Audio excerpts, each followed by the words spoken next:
Keir Starmer's leadership is on the brink. Rebel Labour MPs say his reign is coming to an end. Andy Burnham is preparing a leadership challenge, and insiders warn Starmer is drinking in the Last Chance saloon. Even his own party members admit it already feels like years under an unpopular government. With scandals piling up and rivals circling, the question isn't if Starmer falls, it's when. Let's break it down, but first, hit the like button and subscribe to the channel for more. Tonight, the Labour Party is in open revolt. Rebel MPs are now adamant that Sir Keir Starmer's reign is coming to an end, with insiders saying the Prime Minister is drinking in the Last Chance saloon. And here's the extraordinary part. At the very moment his leadership is under siege, Starmer is pinning his hopes on the upcoming state visit of Donald Trump. Imagine that, a Labour Prime Minister desperate enough to gamble his future on the return of Trump to the global stage. But while Starmer clings on, his rivals are circling. According to The Telegraph, Andy Burnham, the mayor of Greater Manchester, has been quietly laying the groundwork for a leadership bid. And he isn't doing it alone. A new campaign group has been launched demanding wealth taxes, the nationalisation of utilities, and scrapping the two-child benefit cap. These are policies designed to hit Starmer from the left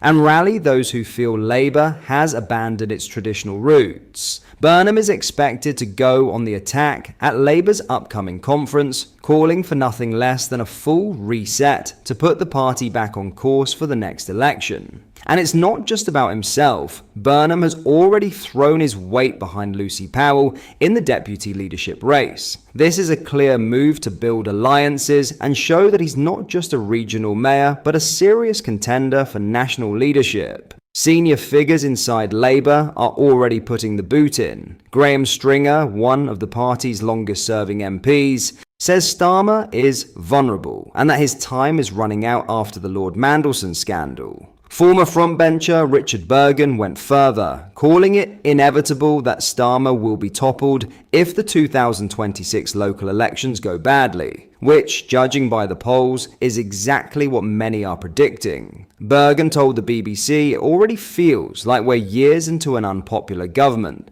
not one that only just replaced the Conservatives. His warning was blunt. Labour is losing votes to the left and losing seats to the right. This is the nightmare scenario for Starmer. Squeezed from both sides with a party base that feels alienated and restless. Now, some within the cabinet are trying to calm the storm. Business Secretary Peter Kyle insists Andy Burnham should stay in Manchester, praising him as a real talent, and warning it would be a loss for the city if he jumped to Westminster. But the reality is clear. Burnham is no stranger to Parliament. He's already served in Gordon Brown's cabinet as Treasury Chief Secretary, Culture Secretary, and Health Secretary. The only barrier is that he isn't an MP right now. To run, he'd need a by-election, and the suspended MP, Andrew Gwynne's Manchester seat, could be just the opening he's looking for.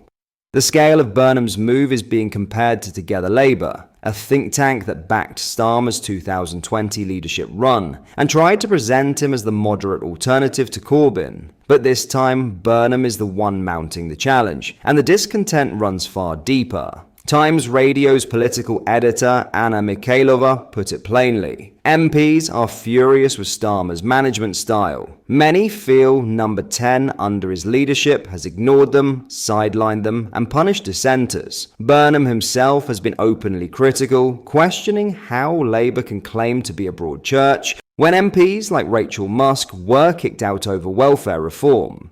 This isn't just a policy debate, it's a full-blown power struggle inside Labour. And for Starmer, the timing couldn't be worse. The scandals, the failures, the restless MPs, and the looming elections are all converging into one brutal truth. His leadership hangs by a thread. The question now isn't just whether Keir Starmer can survive the conference season. The real question is whether his own MPs will let him survive at all. In other news, Kemi Badenoch is preparing to unveil a major new initiative on Monday aimed at tackling what she describes as the creeping silencing of voices on the right. Positioning herself directly against Labour's approach to free speech, the Conservative leader will announce the creation of a dedicated policy task force led by longtime campaigner Toby Young. The group's mission will be to examine existing laws and regulations that, in Badenoch's view, may be stifling freedom of expression across Britain. Universities, social media platforms, and broadcasting are expected to come under particular scrutiny, with the Commission asked to assess whether current rules are genuinely fair, proportionate, and reflective of British values. Writing in the Daily Mail, Badenoch argued that offending someone has effectively been turned into a crime, warning that too often public debate is replaced with punishment. She linked recent controversies involving US commentator Charlie Kirk and British writer Graham Linehan, suggesting that although the two cases differ in scale, both reveal the same underlying problem: a culture that seeks to silence, not debate. She went further still, accusing the current government of mocking those who highlight the risks posed by this erosion of free speech. The new commission is expected to deliver its findings by the end of the year.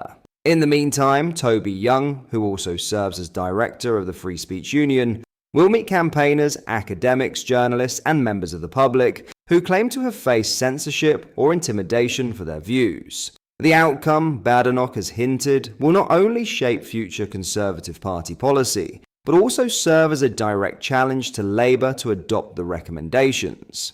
Young himself wasted no time in drawing attention to the urgency of the task, pointing to the recent arrest of Father Ted creator Graham Linehan at Heathrow Airport. The 57-year-old comedy writer was detained by 5 armed officers on suspicion of inciting violence after posting 3 tweets that mocked trans rights activists. He was later released, but the incident has fueled heated debate. Speaking to the Daily Mail, Young said, "The police should not be wasting their time on tweets when they should be policing our streets." Linehan, who has become increasingly outspoken on issues relating to gender ideology, told GB News he was absolutely infuriated by the arrest. For Badenoch, the case has become a vivid example of what she regards as an unhealthy drift in British society, one where robust argument is too easily framed as criminal conduct. As the task force begins its work, all eyes will be on how far its recommendations go,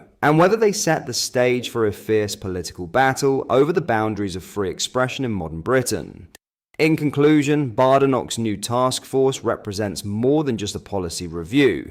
It is a political statement. By putting free speech at the heart of her agenda and appointing Toby Young to lead the charge, she is signalling a direct confrontation with Labour over one of the most contentious cultural issues of the moment. With the Commission due to report back before the year's end, the debate over whether Britain is truly protecting freedom of expression or instead narrowing its limits looks set to intensify and could well become a defining battleground in the months ahead. What are your thoughts on what we discussed in today's video? Let me know down in the comments section below. If you've not yet already, make sure you do drop a like on this video and subscribe to the channel for more British content. Thank you, take care, goodbye.